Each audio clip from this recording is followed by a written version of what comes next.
যারা একসময় সরকারকে চাপ দিয়েছিল তারাই এখন চাপে, মন্তব্য ওবায়দুল কাদেরের। জনগণের ভাষা বুঝে ক্ষমতা ছেড়ে দেওয়ার আহ্বান বিএনপির।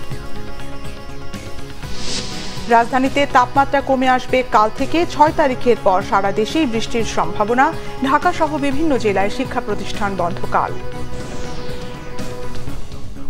দেখছিলেন বিআরবি কেবল সংবাদ শিরোনাম, এবারে বিস্তারিত। আওয়ামী লীগ সাধারণ সম্পাদক ওবায়দুল কাদের বলেছেন, যারা নির্বাচনের আগে সরকারকে চাপ দিয়েছিল তারাই এখন চাপে আছে। বিএনপি চেয়ারপারসন বেগম খালেদা জিয়ার বিদেশি চিকিৎসা আইনের ফাঁদে আটকে গেছে বলেও মন্তব্য করেন তিনি। ধানমন্ডিতে আওয়ামী লীগ সভাপতির রাজনৈতিক কার্যালয়ে ব্রিফিংয়ে তিনি এসব কথা বলেন। জানান, উপজেলা নির্বাচনে এমপি মন্ত্রী সহ কেউ যেন প্রভাব বিস্তার করতে না পারে সেই নির্দেশনা দিয়েছেন প্রধানমন্ত্রী। নেত্রীর নির্দেশ অমান্যকারীদের বিরুদ্ধে শিগগিরই ব্যবস্থা নেওয়ার ইঙ্গিত দেন ওবায়দুল কাদের। নোয়াখালীর কোম্পানিগঞ্জ উপজেলায় চেয়ারম্যান পদে তার ছোট ভাইয়ের নির্বাচন করা নিয়েও মত দেন আওয়ামী লীগ সাধারণ সম্পাদক। আগামী 17 মে শেখ হাসিনার স্বদেশ প্রত্যাবর্তন দিবস ও দলের হীরক জয়ন্তী ব্যাপকভাবে উদযাপনের সিদ্ধান্ত হয়েছে বলেও জানান তিনি।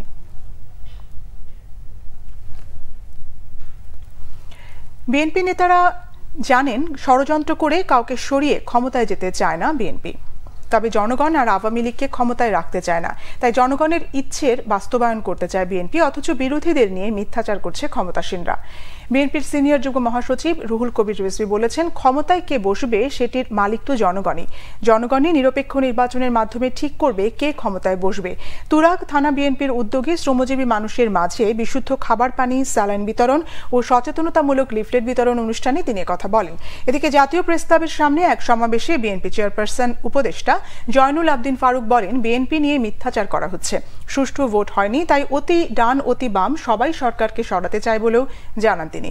বলেন, জনগণ বিরক্ত সরকারের উপর, তাই আওয়ামী লীগকে ক্ষমতা ছাড়তেই হবে।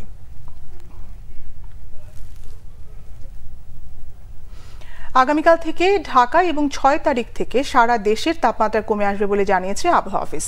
দীর্ঘ প্রতীক্ষার পর বৃহস্পতিবার দিবাগত রাতে এক পশলা বৃষ্টিতে কিছুটা স্বস্তিতে রাজধানীবাসী। তবে সকাল থেকে তীব্র তাপ প্রবাহ না থাকলেও ভ্যাপসা গরমে অতিষ্ঠ সাধারণ মানুষ জীবিকার তাগিদে বের হয়েছেন পথে। আবহাওয়া অধিদপ্তর বলছে, স্বস্তির বৃষ্টি স্থায়ী না হলেও 2-1 দিনের মধ্যেই আবার বৃষ্টির দেখা মিলতে পারে। তবে সারা দেশের তাপমাত্রা প্রশমিত হতে আরও 2-3 দিন সময় লাগবে। মাসের মাঝামাঝি ঘূর্ণিঝড়ের আভাসের পাশাপাশি এই মাসেই 3 থেকে 5 দিন বজ্র ও শিলাবৃষ্টির পূর্বাভাসও দিচ্ছে আবহাওয়া অফিস। এদিকে দেশে চলমান তাপপ্রবাহের কারণে খুলনার রাজশাহী বিভাগের সব জেলা, ঢাকা বিভাগের ঢাকা ও টাঙ্গাইল, চট্টগ্রাম বিভাগের চাঁদপুর এবং রংপুর বিভাগের রংপুর, কুড়িগ্রাম, নীলফামারী ও দিনাজপুর জেলার সব মাধ্যমিক স্কুল, কলেজ, মাদ্রাসা ও কারিগরি শিক্ষা প্রতিষ্ঠান আগামীকাল বন্ধ থাকবে। গাজীপুরের কাশিমপুর কেন্দ্রীয় কারাগার থেকে জামিনে মুক্তি পেয়েছেন হেফাজতে ইসলামের সাবেক কেন্দ্রীয় যুগ্ম মহাসচিব মাওলানা মামুনুল হক। আজ সকাল 11টায় কাশিমপুর কারাগার থেকে মুক্তির পর কারাগার ফটক দিয়ে বের হয়ে আসেন মামুনুল হক। এ সময় কারা ফটকের সামনে তার স্বজন ও সমর্থকরা উপস্থিত ছিলেন। কাশিমপুর হাই সিকিউরিটি কেন্দ্রীয় কারাগারের senior jail super Subrata Kumar Bala জানান, বৃহস্পতিবার বিকেলে জামিনের কাগজ কারাগারে পৌঁছায়। অনেকগুলো মামলা থাকায় তা যাচাই বাছাই করা হয়। যাচাই বাছাই শেষে সকালে তাকে মুক্তি দেওয়া হয়। 2021 সালের 18 এপ্রিল নারায়ণগঞ্জের একটি রিসোর্ট থেকে মাওলানা মামুনুল হককে গ্রেফতার করা হয়। এ পর্যন্ত তার বিরুদ্ধে প্রায় 30টি মামলা হয়েছে। সর্বশেষ মামলায় গত রবিবার চট্টগ্রামের সিএমএম আদালতে তার জামিন হয়।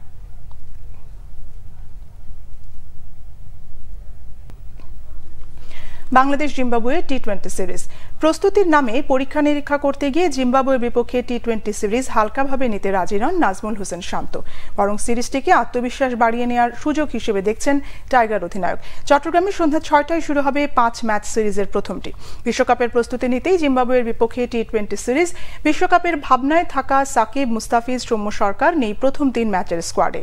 অনেকেরই ধারণা প্রথম 3 ম্যাচে দলের সবাইকে নিজেদের প্রমাণের সুযোগ দেবে বাংলাদেশ। বাংলাদেশের অধিনায়ক নাজমুল হোসেন শান্ত অবশ্য এই ধারণার সঙ্গে একমত নন। তার মতে স্কোয়াডের 15 সদস্যই পরীক্ষিত পারফর্মার, এক্সপেরিমেন্টের প্রয়োজন নেই। অনেকদিন পর দলে জায়গা পেয়েছেন pace bowling allrounder Saifuddin. Late অর্ডারের ব্যাটিংটা তাই টাইগার অধিনায়কের বড় ভরসা। টি-20 বিশ্বকাপটি টিভির পর্দাতেই দেখতে হবে সিকান্দার রাজার জিম্বাবুয়েকে।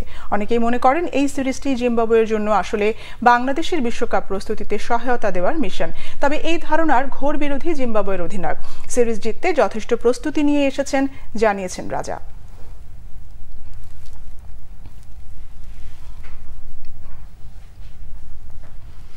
এই ছিল এখনকার মতো। পরের সংবাদ সন্ধ্যা 6টায়। এর আগে 5টায় রয়েছে নিউজ টপ 10 দেখার আমন্ত্রণ রইল। এছাড়া বাংলা ভিশন সংবাদ ও সংবাদ সংশ্লিষ্ট অনুষ্ঠান দেখতে ভিজিট করুন www.bvnews24.com ও facebook.com/banglavisionnews এবং সাবস্ক্রাইব করুন youtube.com/banglavisionnews। ধন্যবাদ।